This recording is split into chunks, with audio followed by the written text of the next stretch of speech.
Welcome back to the Power and Market Podcast. I'm Ryan McMakin, executive editor at the Mises Institute, and this is our current event podcast where we're talking about whatever went on this week. And to join me on this today, I've got Connor O'Keefe, one of our contributing editors, and I've also got Jonathan Newman, who is one of our resident scholars here, our Henry Hazlitt Research Fellow here at the Mises Institute, and we're going to talk about a few different issues today. And also, I should note that we're recording this on Thursday, so the big jobs report that's coming out on Friday, we're not going to be able to talk about that today, but we'll talk a little bit about the job situation and speculate a little bit about what's going on there. So if you're listening to this on Friday or Saturday, we're just going to speculate about the August jobs numbers, but there's plenty to talk about in terms of the Fed and what's going on there. And I think really just to start off, we can start talking about Trump's ongoing political odyssey with the Board of Governors at the Federal Reserve. We've talked about this quite a bit in recent weeks, but there's always news, something happening. You always feel like, okay, is this going anywhere? Is this going to keep escalating? And it seems that it is. And so the news for this week, I think I'll just use the Wall Street Journal here to talk about this. So Lisa Cook, a member of the Board of Governors, accused of mortgage fraud, basically fabricating information on mortgage applications so that she can get a lower interest rate by claiming that everything she's buying is a primary residence. And because then you get a lower interest rate on that than if you buy it as an investment property. That's just the basic info there. And if you lie on the application, you get a lower interest rate. And so Bill Pulte, the FHFA guy, one of Trump's appointees, he's been on the warpath against Lisa Cook. And it seems maybe it's part of a larger plan to get Cook off the Board of Governors so Trump can appoint his own person. Now, I kind of thought maybe this would just fizzle out, but it has not. And so there's new information on this today from the Wall Street Journal. And the headline here is DOJ opens criminal investigation into Fed's Cook, issues subpoenas. So now this is like a full-blown Justice Department investigation now. So I'll just read a couple of paragraphs from this. The investigation comes on the heels of two criminal referrals from Bill Pulte, the Trump-appointed director of the Federal Housing Finance Agency, who has publicly alleged that Cook engaged in mortgage fraud. President Trump has cited those allegations in his bid to fire Cook and wrest control of a central bank that has historically remained independent. Now, Jonathan, we'll cover that sentence. We won't let that go unanswered. But there's a little bit more here I want to note. Cook filed a lawsuit last month alleging that Trump's move to fire her was unlawful. She argued that Trump concocted a basis for her firing to vacate a seat on the board that he can fill to, quote, forward his agenda to undermine the independence of the Federal Reserve, unquote. Now, that's probably kind of true, right? I think that Trump was motivated to come up with some reason to fire Cook, and he did fire Cook in the sense that he said, you're fired. The question is, because he can fire a member of the Board of Governors for cause if they're found to have been engaged in some sort of, it's not even necessarily illegal activity, but some sort of untoward activity. And so he said, you're fired. The question is she really fired? Does he have the power to fire? So there's a lawsuit now. He doesn't have the right to fire. But yeah, her attorney's probably right. Yeah, he came up with this as a way to get rid of her. He wouldn't have done this, obviously, if the person who had committed this mortgage fraud had been an ally of Trump, right? We know this is how the system works, right? You can break the law with impunity as long as the people in power like you. But having so many laws and so many regulations, if you break some of them, then that gives a way for the people in power to come after you. And that, of course, can be used against regular people like you and me. Also, usually we don't even know we're breaking the law, and we break some federal regulation we don't even know about. But if someone in government doesn't like us, they can then come after us. And so this is sort of that type of situation. I don't want to act like I'm a Lisa Cook fan or something like that. Like I'm sure she's awful, just like most members of the Board of Governors. But the question is, right, is Trump like doing anything like honest here? Is she any worse than anybody else that Trump might appoint? Does it matter? That sort of thing. So that's the situation where we are with Lisa Cook. She is, according to Trump, fired. The question is can she attend this month's FOMC meeting after having been told that she's fired? We'll find out, I guess. Probably the court will rule on whether she's fired before the FOMC meeting, and then we'll know if she is actually fired. Then that gives Trump a chance to bring in and appoint a new person who will be more dovish on policy, right? Presumably will help force down interest rates more. So before I say anything more, Jonathan, let me just get your reading on this, right? I mean, I know you have opinions about Fed independence. We have this line here. This is Trump intervening to wrest control of a central bank that has historically remained independent, quote unquote. So yeah, kind of just give us the rundown of what you think about this. Well, one quick thing that I'll say is that in terms of like what will happen at the next FOMC meeting, I did read today that the Fed issued a statement saying that they would abide by whatever courts tell them to do. So you're right. There's going to be some ruling by a judge about whether Trump's firing of Cook is legal, whether she's still on the board or not, and the Fed will probably go along with what the court says. But you're absolutely right to bring up this whole independence question. I watched some of the hearing today of the Trump has nominated Stephen Myron, I think is how you pronounce it, and so he was before Senate committee, and of course, like they're saying all of these things about how it's so important for the Fed to remain independent, and we all think that Fed independence is this great thing that needs to be protected, and of course, all the Democrats who are anti-Trump, they were all up in arms. Elizabeth Warren, especially, was saying like this is a terrible incursion, that the president, the executive branch is intervening into the affairs of the Federal Reserve, and like of course she didn't say this explicitly, but like the implication is that like this is a brand new thing that has never happened before. While it is true that I think it's true that the president has not fired a member of the Board of Governors before. The executive branch influence on the Federal Reserve has been around since the existence of the Federal Reserve. And this is something that I presented on at a recent conference here at the Mises Institute. They all point to this event in the 1950s, early 1950s, saying that the Fed finally established its independence. But I pointed out a bunch of plot holes in that story. But even after the fact, like you can see that the executive branch has a lot of control over who is at the Fed, and also exercises some, outside, under the radar sorts of influence on what the Fed does. Like one of the best examples or pieces of evidence for this is the so-called revolving door between the executive branch and positions at the Fed. So, for example, Stephen Myron, who is Trump's nominee, is the chair of the Council of Economic Advisors for Trump. So he's one of Trump's advisors. And like the way that you would hear these politicians talk about it is like, this is some brand new thing that has never happened before. But of course, that's totally false. So like Janet Yellen was chair of the Council of Economic Advisors. And after she was Fed chair, she became Secretary of the Treasury. Ben Bernanke was on the CEA. So was Alan Greenspan. You look at Paul Volcker. Even he wasn't on the CEA, but he was in the Treasury.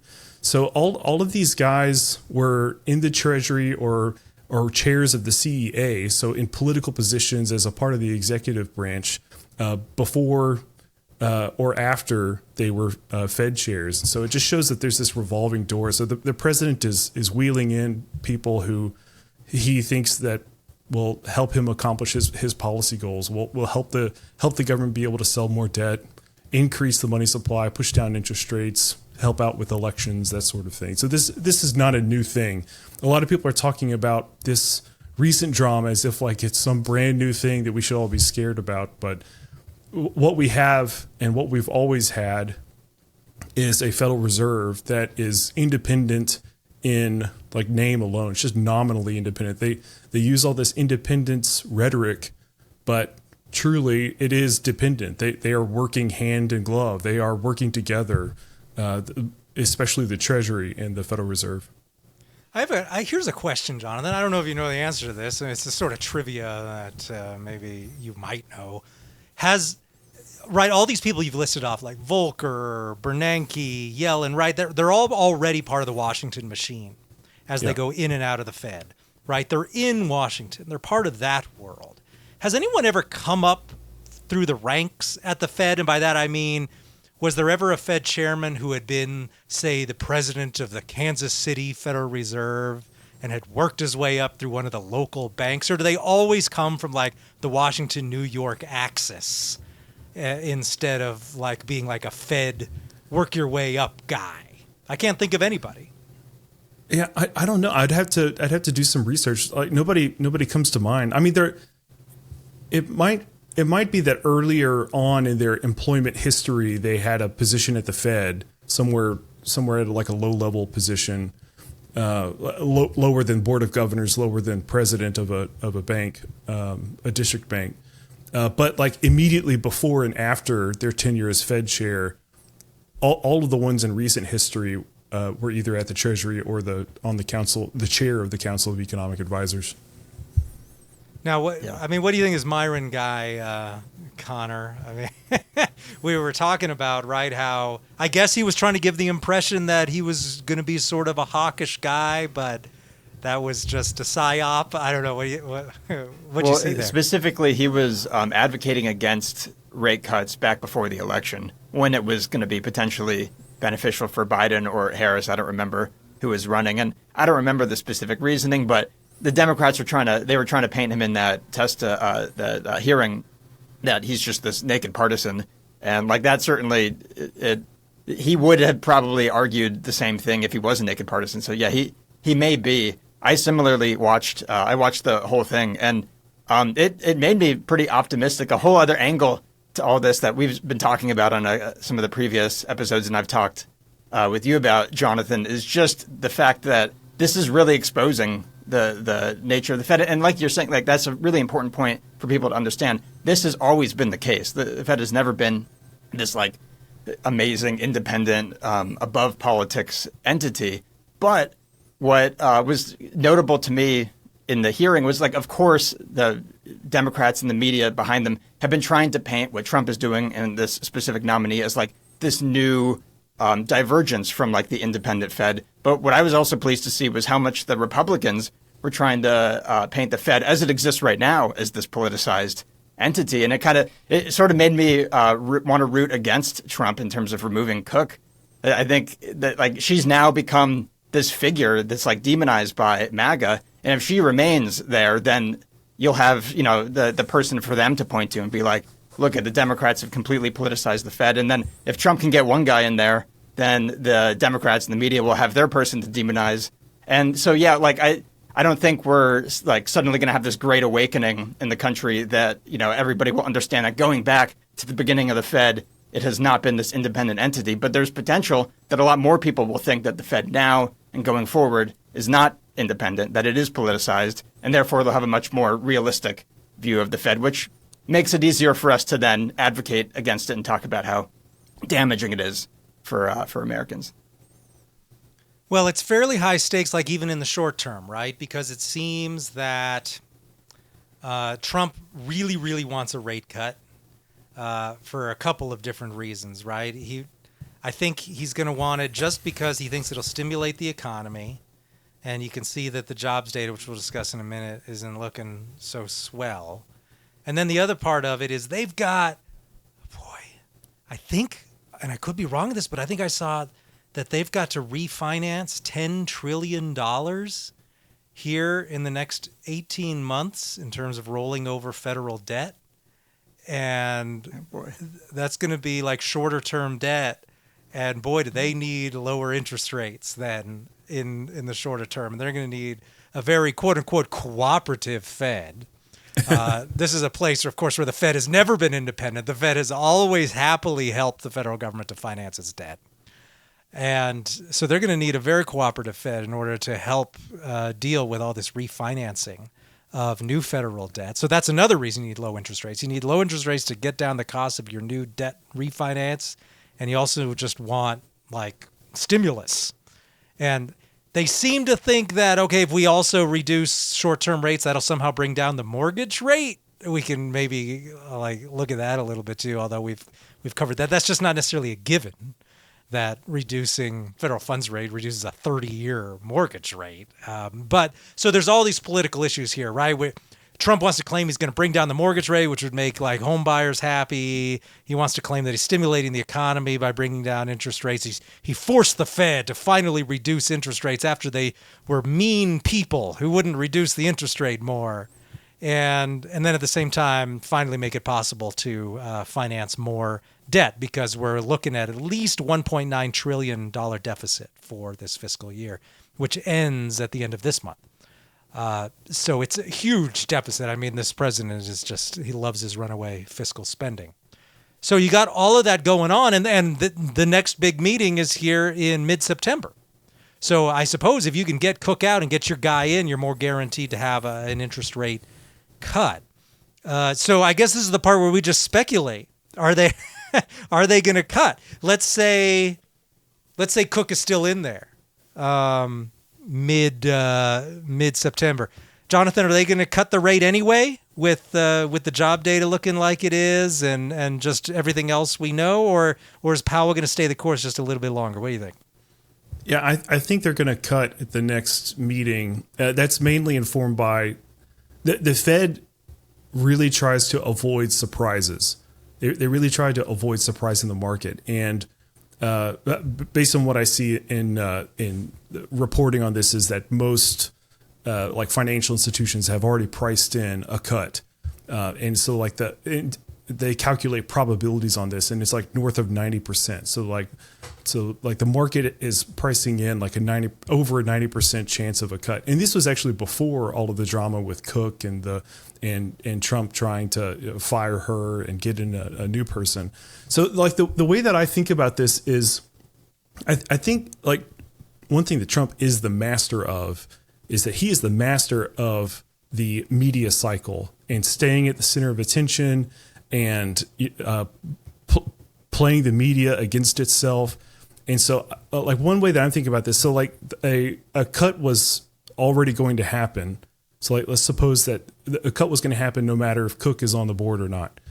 And so Trump sees it's very likely that they're going to cut. And so if Trump is able to fire Cook and bring in his own guy, then that allows Trump to sort of take this credit for, with my executive authority, I'm such a great president.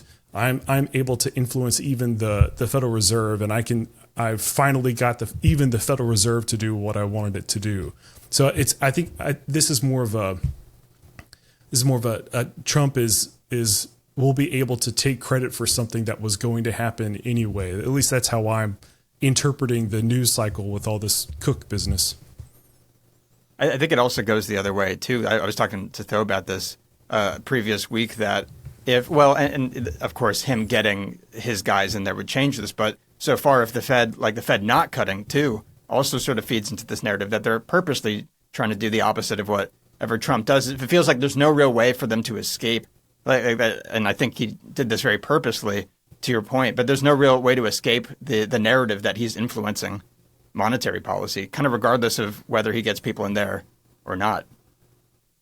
Yeah, kind of the thing is, the game seems to be, well, if the president comes in and demands a rate cut, the Fed, in order to convince everyone that it's independent, has to not do a rate cut, even if they were inclined to do a rate cut, because then it makes it look like they're just doing what Trump told them to do. It's like a child, right? It's like a small child. Well, they just do the opposite, whatever you tell the child to do, just to show you who's in charge. And there's this weird relationship between the president and the Fed in that respect as well. But Jonathan, I think you're right. I think they probably will cut. I don't think that they should. After printing $5 or $6 trillion for the last 5 years, after destroying 25% of the purchasing power of the dollar since 2019, massive inflation, with asset price inflation just out of control. Not CPI inflation. Of course, that's still way above their target, like 2.7, 2.8%. That's a big percentage above the target. But just looking at asset price inflation, home prices, stocks just running away, other assets too, if you want to count gold as an asset. I mean, all of these numbers are going up. There's so much liquidity still sloshing around in there. Do I think they need to cut the interest rate more? No, I don't think they need to or should. Of course, I mean, my position, Salerno's position, right? I'm talking about Joe Salerno, our academic VP here at the Mises Institute, our head economist. He's just like, they just shouldn't do anything. They should just stop buying assets, which is a key part of their process of lowering the interest rate. They should just stop. Just stop doing that. And so that's our position. We don't think they should pick an interest rate. We just think they should stop, at which point the interest rate is almost guaranteed to go up because the only reason it's so low is because they keep flooding the market with liquidity. And also, however, what they're going to argue is, well, we have to cut the rate because unemployment is going to go up because there's weakness in employment. And nobody has a gun to your head, even if employment's soft, saying you have to then lower the rate, because all that's going to do is cause stagflation. Then it's just going to ensure that price inflation continues, and it's not going to really allow for any undoing of that malinvestment that has caused all these bubbles we're now living in. Now, of course, that's another more complex discussion we've had other places and can have again in the future. But the only way really to get this economy to fix itself is to allow some sort of recession, some sort of serious weakness. Some people are going to have to lose their jobs because so much of the economy is built on inflationary garbage that was created after 2019 and in many cases before also. But they don't want to do any of that. Just get me 5 minutes down the road to the next crisis, and that's their policy. Just get me to 2026 and get my party reelected. That's all I care about. And so that seems to be where we are right now. No regard whatsoever for the larger implications of the economy. But yeah, they're going to say, employment is soft. And it is soft. We saw that in the July data where the Bureau of Labor Statistics massively revised down employment numbers because the later numbers are more accurate. They rush in this initial estimate, and then as they get more data in, they revise the numbers. And a lot of the revised numbers have shown that the job situation is actually considerably worse than initially thought. Now, that's the charitable interpretation. You could interpret that the reason they create better job estimates first is because they're trying to fool the public, because the public only pays attention to the initial jobs release and doesn't pay attention to the revisions. That's possible, too. But the point is that they've been revised down, and that probably is the more accurate number. So the job situation's been pretty weak. And that there's basically, for the last 3 months, been almost no job creation, an average about 30,000 a month, which is just like nothing numbers. And now today we got new JOLTS data. And the story there that I saw tons of headlines on, and I'll create one of our own for Power and Market along these lines, is that, look, the number of job openings is now less than the number of unemployed persons. And this is something that hasn't happened in terms of trending upward since 2019. And this was also true throughout much of the original COVID period, right? 2020, 2021, there were more unemployed persons than there were job openings. And then after all that money printing, there were huge amounts of job openings. You had this huge bubble in jobs. There's a labor shortage, quote unquote. And that's all gone now. Like everything is reverted to like a more normal situation. And you can now see, and I think we can expect then, especially if we're looking at this, with more unemployed people than job openings, we can also look at a decline in labor force participation. There's less of that.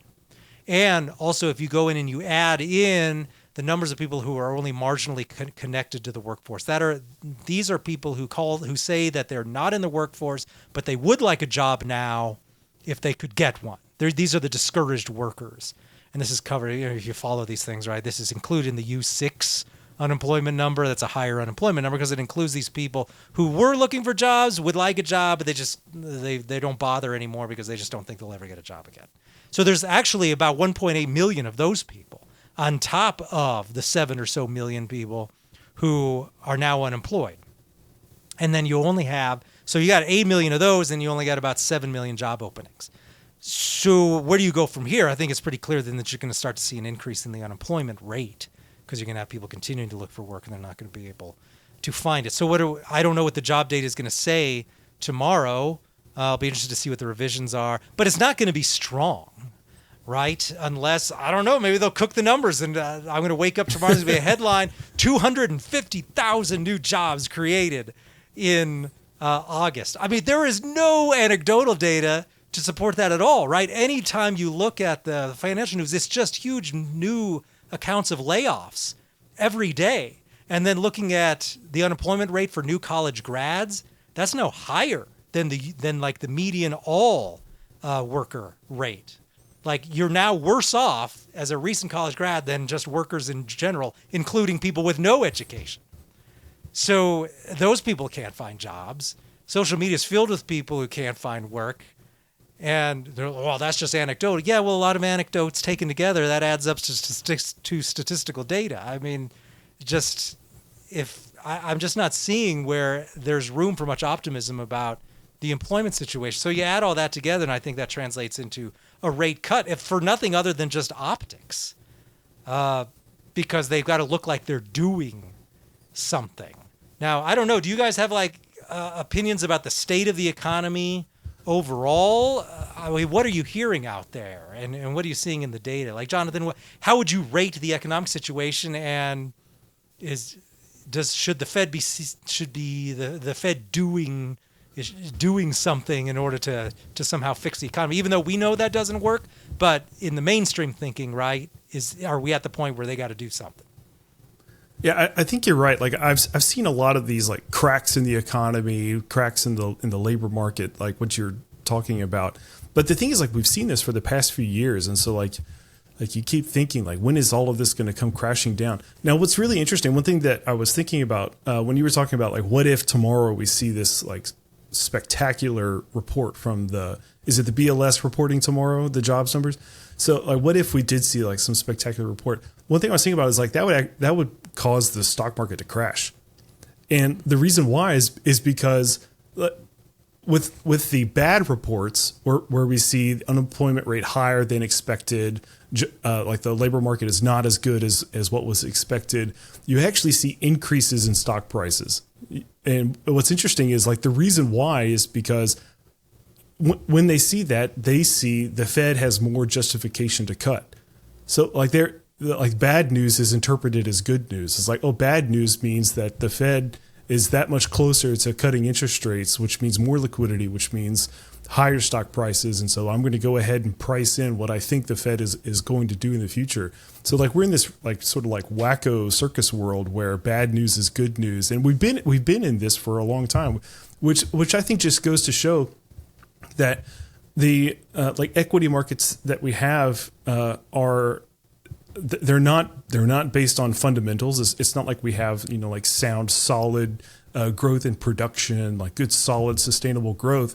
If all of the increases in equity prices that we're seeing are mostly or majorly based on people expecting more money being pumped into the system.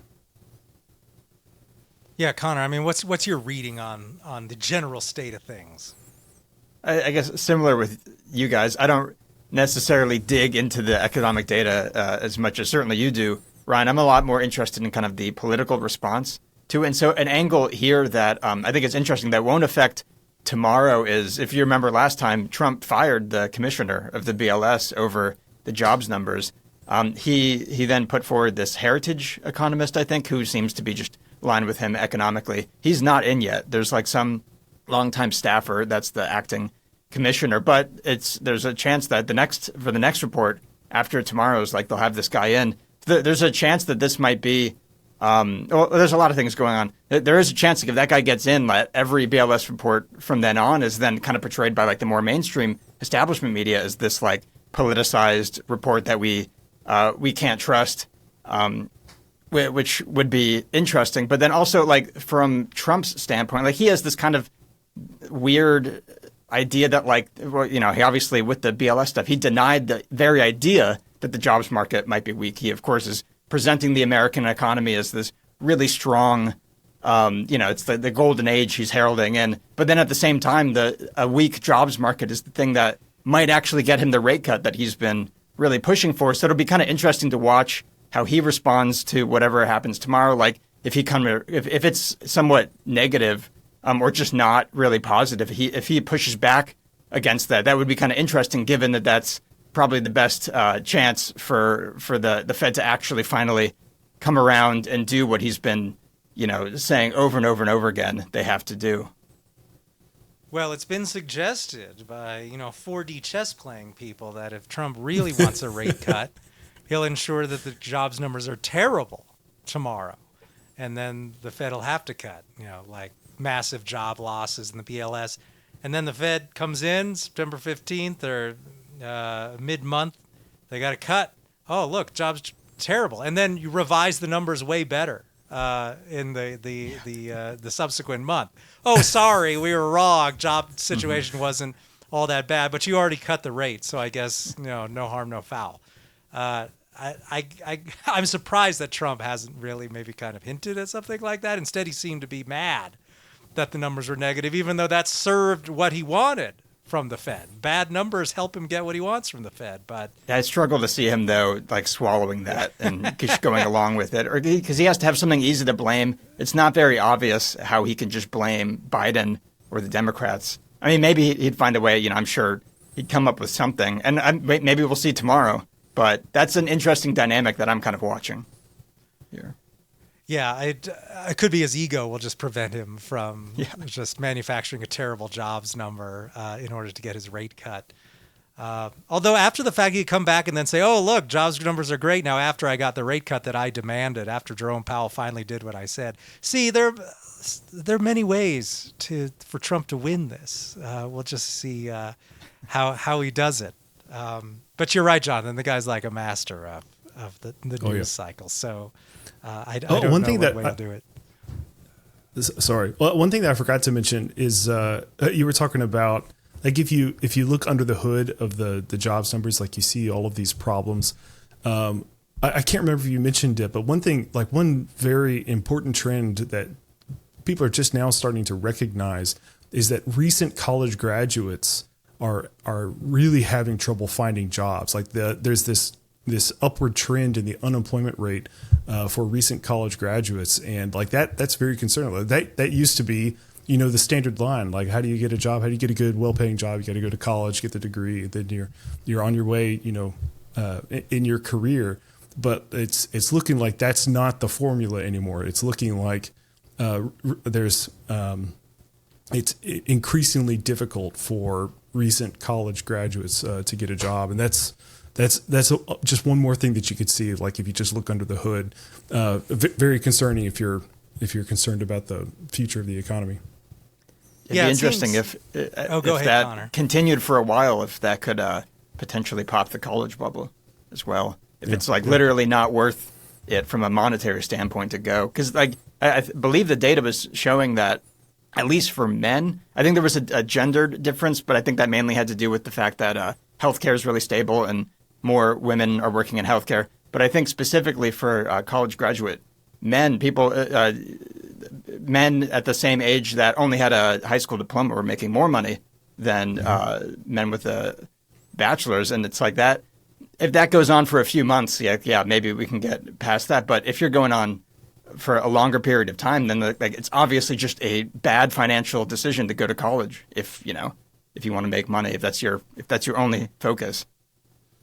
Well, this is an interesting topic that's been discussed before. This whole, if you don't get in when you're young, this impacts you for the rest of your career, right? Mm-hmm. This was a big topic of discussion after the unemployment rates were sky high during the Great Recession. So we're talking 2009, 2010. So, and then the unemployment started to come down, but there was still a very, very soft job market up there, really up until 2013, 2014. And so you had a lot of articles coming out saying, the millennials are never going to be able to really come back from this because they're losing out on much of their 20s in terms of earning and savings, power and time and all of that takes place. And we're probably seeing that now in terms of home ownership rates and all of that. It's not just that asset price inflation is insane in terms of home prices, but also that the employment situation was very soft for people currently in their 30s and early 40s, mid 40s, back in 2010, 2012, so that they just weren't earning as much and they weren't really getting into their professional situation where they could save for future home ownership at a rate that maybe people in earlier decades could have done. And so it will be so much worse then. I think if you have a situation that's something like what we're looking at now, where not only it's an even softer job market now for these Gen Zers who are coming out of college and who are trying to get work. So they're looking at even less. Now, I think the game now is if you're a man and you get a college degree, just don't expect to see any real dividends from that for years afterward. I think in terms of like social advancement, in terms of like finding a marriageable spouse, things like that, getting a college degree is probably still worth it. And just as status, just in general, it still has a lot of that. I know a lot of people listening and reading this like, oh, I don't care about college anymore. Well, a lot of people still do. And a lot of people teach their daughters to look for men who have college degrees and things like that. But in terms of quick monetary payoff, like you were saying, Jonathan, you go 90 grand into debt. You're not going to be making that back anytime soon. You're going to have to slave away for a long time after graduating. So, yeah, I think you're just being set up for a very difficult decade after you graduate. In the long term, it's probably still worth it, and you will eventually be able to come back from that, but you are foregoing a lot of wealth that you would have had in your 40s and 50s that you'll never be able to get because your 20s were so much more low earning than they were for previous generations. So that's just a real thing we're facing now, and we're not even going to feel the impact of that for a long time. And that's bad. Yeah, I think this relates to like what I'm seeing a lot of, especially the younger generation, or only the younger generation, saying that the economic situation that they're facing, like they can't get a high enough paying job, they can't buy a house, like they're looking into the future, and it seems like they're never going to be able to reach those sorts of milestones, and they're using that as a reason for not getting married, not having children, and I think that does explain like declining marriage rates and declining birth rates as well. And so, like, obviously here at the Mises Institute, we talk a lot about the negative consequences of monetary inflation, of fiat inflation in general, and of manipulated interest rates. And but of course, like in the past few years, obviously, like there's been sort of this resurgence, or surgence, I should say, a surge in people talking about some of the cultural consequences of inflation. So like we have people like George Guido Holzman talking about this. Jeff Degner as well has written his dissertation and published a book about this sort of thing. But it just goes to show that like you can't just like tinker with interest rates and manipulate the money supply and not expect these sorts of wide-ranging consequences, hopefully unintended consequences of their actions. And so like we could see some thinking long term, like thinking generationally, like we could see some very serious negative consequences as a result of the younger generations today not being able to get a job, not being able to afford a house, and therefore not considering it worthwhile to get married and have children. And then we see like declining productivity over the long term. So like this is something that Japan has experienced over the past few decades as well. So like this is something that's like really scary if you take like a longer, like a 50-year timeline. Well, it was nice of you to bring up marriage and family, because that brings us to our next topic. I was trying to give you a nice segue. Yeah. Well, I wanted to just bring this up because it touches on, I think, some foundational issues around Austrian economics that I just wanted to mention. And I feel like sometimes we should sprinkle in a little bit of things that make Austrian economics different. Now, folks, this is the Power Market Podcast. This is like kind of the lowest level of content you're going to get out of Mises.org, like in terms of casualness, and it's conversational, and we're not like quoting stuff. It's not academic-ish. But we are trying to draw your attention to some of our more academic materials because the Mises Institute is an academic organization. So I want to talk a little bit about an article that came out yesterday in The Atlantic, and just talk about some of the economic issues that could be behind that. So this was getting a lot of commentary in social media today, and you'll see why in a second. The article is called "The Marriage Effect," and the subtitle is "A Common Narrative Has It That Commitment and Motherhood Make Women Unhappy. New Data Suggest the Opposite is true. And this is by a woman named Jean Twenge. Now, the reason she's writing this is because she was co-author on a new study that came out at the Institute for Family Studies, and this is the study she's talking about in the Atlantic article. Institute for Family Studies research is called In Pursuit: Marriage, Motherhood, and Women's Well-Being. And so they did a lot of survey data for this, collected a lot of that, and really just have an extensive discussion about, okay, are women getting what they want from being married with children? And what it's saying is that historically we were told that the happiest women are unmarried women without children, and that marriage is a prison and that it makes you unhappy, and nobody should do that. No woman should do that if she really wants to be happy in life. And then this article saying, actually, the data we're showing says the opposite. And this, of course, then made a lot of people either very happy or very annoyed. Lots of people saying this is evidence that feminism is awful. Lots of that sort of discussion. But I mostly wanted to look at some of the issues around this whole issue of, should I go get a wage job and do that for every waking moment that I can and minimize time spent in a family context? Or should I spend time in a family context and forego wage work, or at least forego a significant portion of wage work? And I've noticed that among conservatives, there's a lot of anti-capitalist conservatives out there now. And this was talked about quite a bit in a recent lecture by Tom Woods at the Mises Institute, where he really took to task a lot of these anti-capitalist conservatives who are saying that, oh, you economists, you just want GDP to go up. That's all you care about. And the implication there is that what they're saying is that us free market people, us people who are in favor of freedom to choose in terms of the marketplace and what you do, who think that markets are the best way to organize a society in terms of what should you let people do with their resources, right? This is in contrast to, say, socialism. But that doesn't mean, of course, we're dictating that people should therefore try to maximize their income at all time, right? They take this idea that we think people should be free to function in the marketplace as they wish, and then they add on all the stuff that isn't there. Like, you think people should work as much as possible. You don't like it when people stay at home because then they're being inefficient. They're not generating more GDP and those sorts of critiques.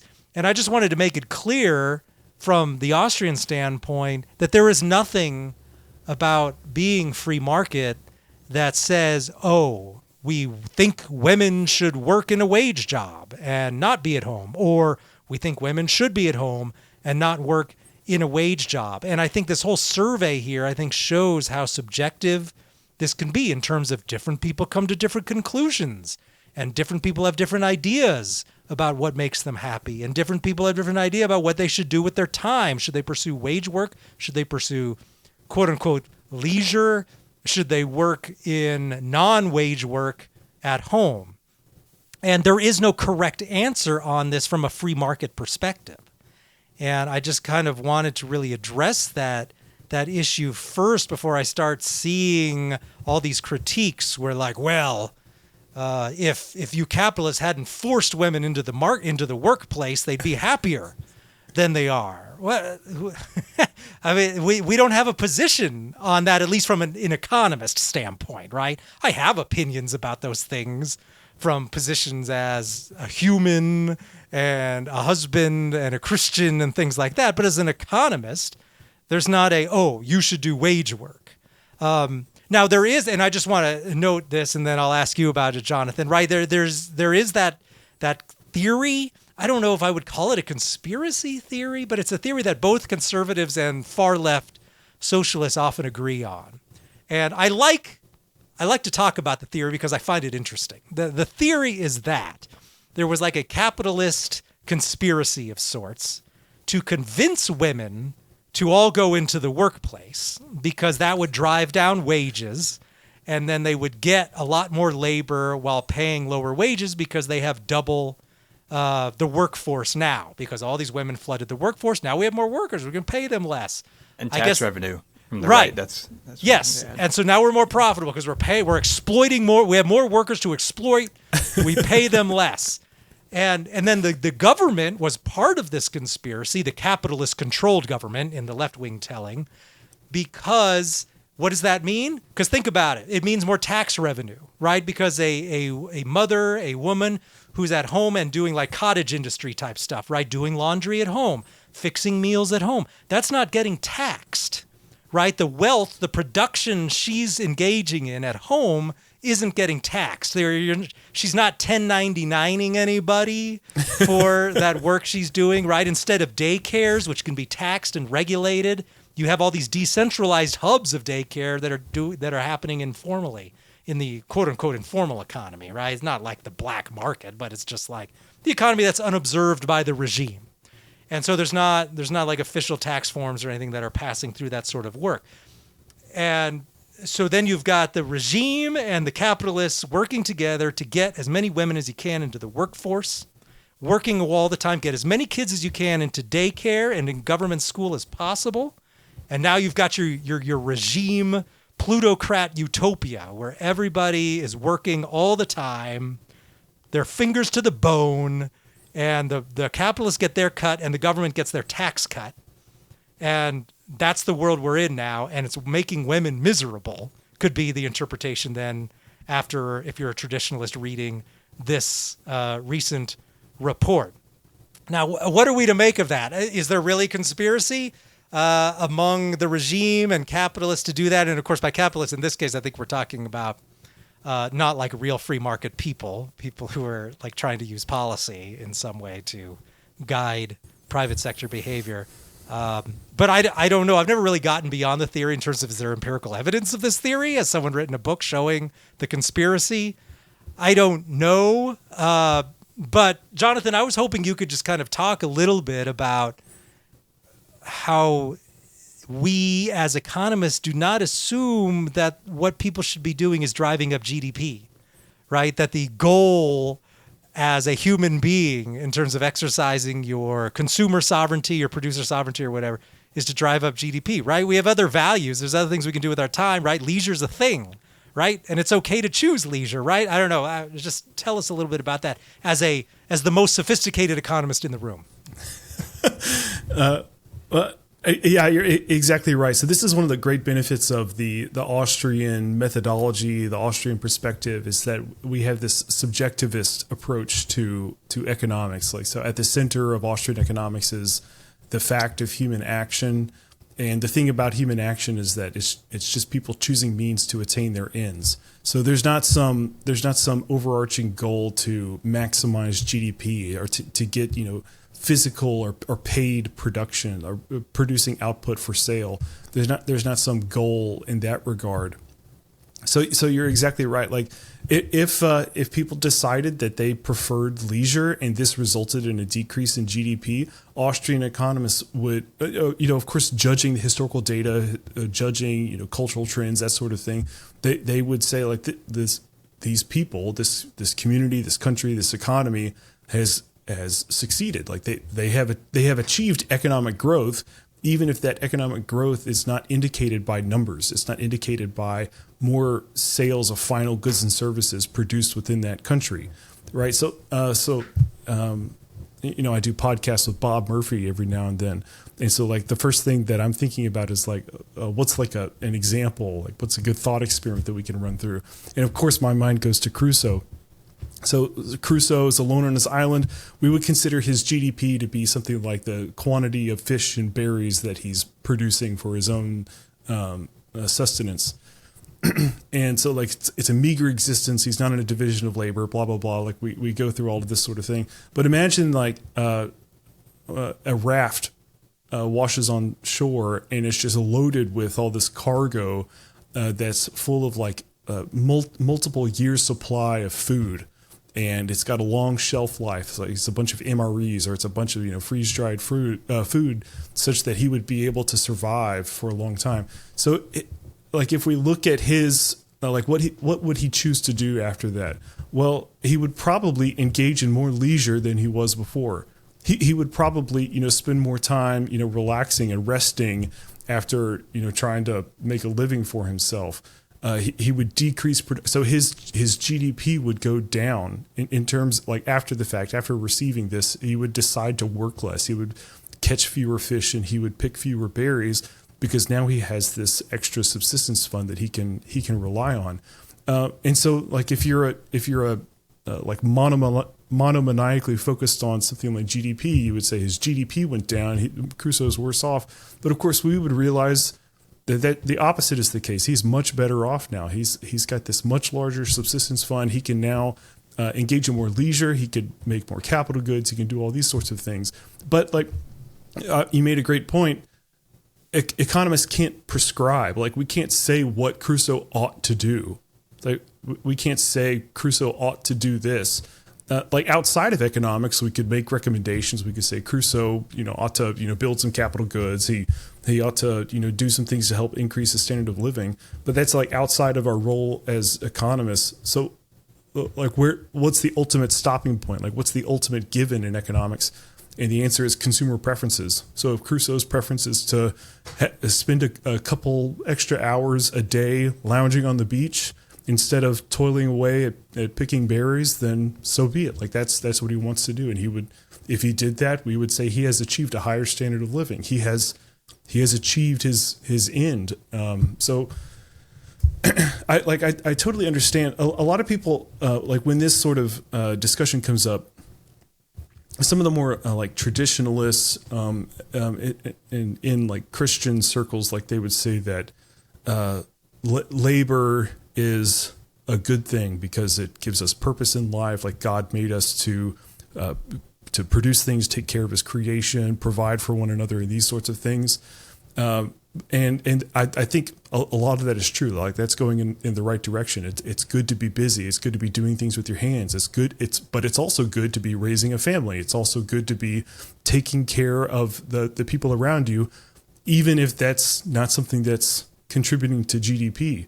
And as a result of that, there's like, some of these traditionalists, they have sort of like this like negative view of leisure, and like they view it as like this sort of like the bad, like, you're wasting your time. Like, why would you engage in that?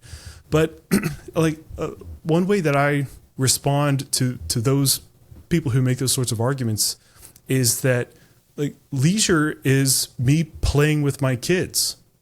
Leisure is me, sitting on the couch and reading a book to my kids. It's going on a walk, going on a stroll around the neighborhood with my wife and my kids, and it's doing all these sorts of things. So, like, there's still family formation going on. There's still, like, good things happening. That's like a part of my purpose in life, right? So you're absolutely right. Like, the end all be all is not GDP. It's not number go up. It's allowing people to choose their own ends and seek the best means available to them to try to satisfy those ends. And right, so theoretically, of course, then you could have half the workforce decide, I'm going to stay home and take my kid for a walk around the block, and GDP would go down in that case then, right? Because what they're producing on the books disappeared. But and this is a well-known problem with GDP, by the way. Like, you open up any principles textbook that talks about GDP, and, like, it'll talk through how to calculate it, like C plus I plus G plus NX, blah, blah, blah. And then it'll list out some of the drawbacks of GDP. And two of the ones that are listed every single time is leisure is not included in GDP, but it's valuable. It's valued by people, but people choosing to engage in more leisure decreases GDP. So we wouldn't say that more leisure means people are worse off, even if that's what GDP looks like. But the other thing that's excluded in GDP is household production. So, like, when I mow my own grass, or when the housewife is preparing food for the kids, or anything you do around the house that's not for, like, direct enjoyment, but you're, like, maintaining the house, keeping it clean, making things available for other people in the house. That's production. Like, you're working, that's labor. But since it's not sold on markets as a final good or service, then it's not included in GDP. So, like, this is a well-known issue that even like mainstream establishment economists realize at least those two things are excluded in GDP calculations. Yeah, and you even get a discussion about what counts as leisure, right? And what is it exactly? I know Tate Fegley a few years ago had a good article in the Quarterly Journal of Austrian Economics talking about, right, really, leisure is in a sense a consumer good. It's something you use. It's something that you use up with what you kind of bought using your work. So you were able to obtain some leisure by working, and it's consumed. But is you just sitting around? Is that covered in, right? I'm sleeping. I'm doing stuff I badly want to do. Sure. I'm playing checkers with my family. That's not in GDP, right? But other types of consumption would be, at least the sale of that final good or service as used by someone who's involved in leisure, right? So it's just at some point, I would always say, right, as someone who pays attention to these sorts of numbers, right, clearly there's a correlation. You can just look around the world, right? Countries with higher GDP, especially higher GDP per capita, are nicer places, right? I mean, I don't want to move to a country that has a GDP per capita half of the United States. That just doesn't. It's not. You're probably not going to get the sort of stuff you want in a place like that, and things just simply aren't going to look as nice. Goods and services aren't going to be as available. That's all true. But once you get up to a certain level, I don't know. At some point, you're just like people, especially a more prosperous society, right? People have more choices of leisure because they've exceeded by so far that that basic level you need to live. So they have more choice to just, well, should I work or should I engage in leisure? Whereas when you're at a low level and you're at subsistence or something, you can't really choose leisure very often unless you want to go hungry. But at a higher level, it seems lots of people could choose leisure. And as you say, right, they're obtaining a higher standard of living, but GDP is going down as they obtain that higher standard of living. So I think just the message I want to get out there was we don't think it's necessarily a problem, right? If people are choosing to engage in this leisure, even if it means that GDP is not being maximized at all times. And so I'm not surprised at all by this report, right? That was talked about in the Atlantic. That, oh, look, some people are happier when they're doing things that make them feel fulfilled, or when they're doing things that they feel a sense of accomplishment from doing, right? None of those things you can assign dollar amounts to, but their standard of living is probably going up, and thus they feel happier. So there's no conflict with economics here. That's just what I want to say. Yeah, one last thing that I'll add, I know I've talked a lot about this, is that you're absolutely right. Like once you achieve a certain level of wealth and income, it means that there's a higher opportunity cost to working more. So once you achieve, some, this is going to be subjectively determined. It's not like there's like one given like income level that allows you to quit working forever. I'm not suggesting that, but as income increases, as wealth increases, it means that there's a higher opportunity cost to going back into the office and working more, because it means that you have all these consumption goods at home that you could be enjoying. You have other things that you could be doing with your wealth, like going on vacations or doing things with your family. Like you have all these other things that you could be doing that now you can't because you're going to the office. So there's a trade-off here. Like the wealthier we get as a society, there's this higher opportunity cost, and it's fine. Like there's not some like paradox that economics can't explain. It's like perfectly fine to see people decide like this.